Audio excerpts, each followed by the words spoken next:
Australia has slightly reduced its debt by $17 billion 4 months after the budget that'll ultimately save Australians $80 billion in interest payments over the next 10 years. Joining us live now, Shadow Finance Minister Jane Hume. Jane, good to see you. So, gross debt down, a bigger surplus now revealed by Treasury. Is this, as the government claims, down to spending restraint?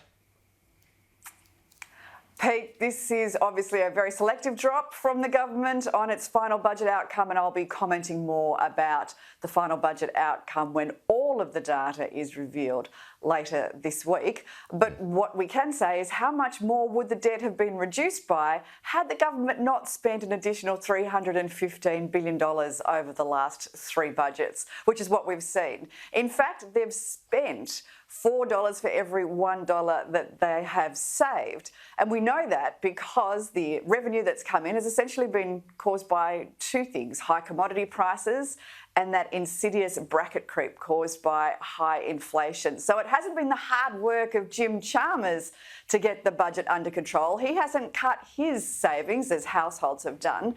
In fact, it's been the hard work of Australians that have gone to pay for the 2 very small surpluses that he's delivered that clearly haven't all been translated into paying off the debt. That's a real shame because it will have cost Australians more over the long run. Yeah, I guess higher immigration leads to a higher tax collect as well.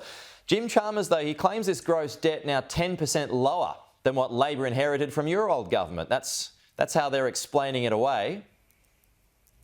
Well, actually, when just before COVID hit, we had a structurally balanced budget, which was a really important, milestone to make. That was what gave us the flexibility and the resilience during COVID to be able to be so generous and to keep Australians' businesses in business and employees in jobs. That's the real COVID legacy.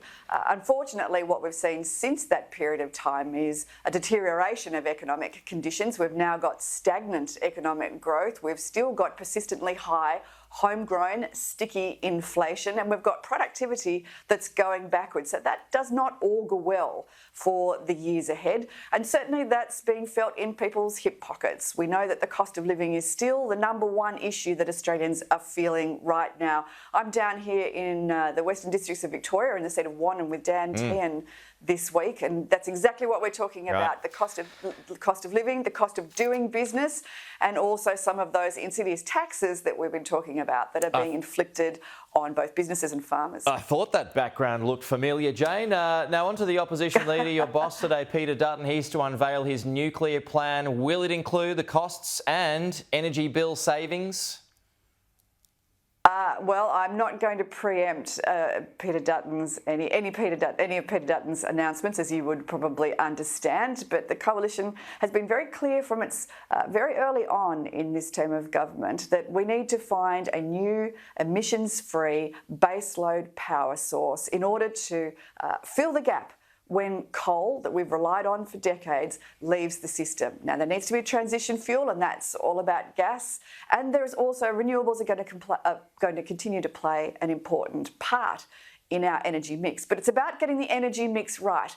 And most importantly, when we talk about the costs of our energy system, we have to be able to compare apples with apples. Now, the government keep, pointing to the fire and yelling, fire, fire, but what they're not doing is actually delivering a cost on their entire energy mix. That's what we will be doing. Rather than this renewables only, all eggs in one basket approach, we'll be making sure that there is an energy mix that is going to deliver zero emissions, but at the same time, that baseload power that we know is necessary to keep prices down. Okay, just a final one here on cost of living, Jane. David Littleproud, he wants an overhaul on beer tax. Do you support an excise freeze? Look, the coalition and the Liberal Party is currently putting together its tax plan. As we've mentioned before, we're going to deliver lower and simpler and fairer taxes. You've already seen some of that regarding the instant asset write-off increase and making that a permanent feature of our tax system. We've already said that there will be no negative gearing under a coalition government, that there will be no changes to capital gains tax, and that there will be no changes to the unrealised capital gains that Labor want to put on superannuation. But we will reveal all of our tax plan in the coming days. Peter Dutton and Angus Taylor are working very hard on that. Beer tax, though? Well, we know that beer tax has gone up largely because inflation has gone up. If inflation had been kept under control, then this would not be the issue that it is. You don't support a freeze? Well, I always like the idea of, free beer, but unfortunately, that might not be the policy slogan that you'll be seeing us going into the election with. Okay. What I can say is that when we were in government, we concentrated on this pretty hard. We made sure that there was support for distillers, but it is a very complicated tax to manage. That dealing with both wine and beer and spirits. We want to make sure it's a comprehensive approach.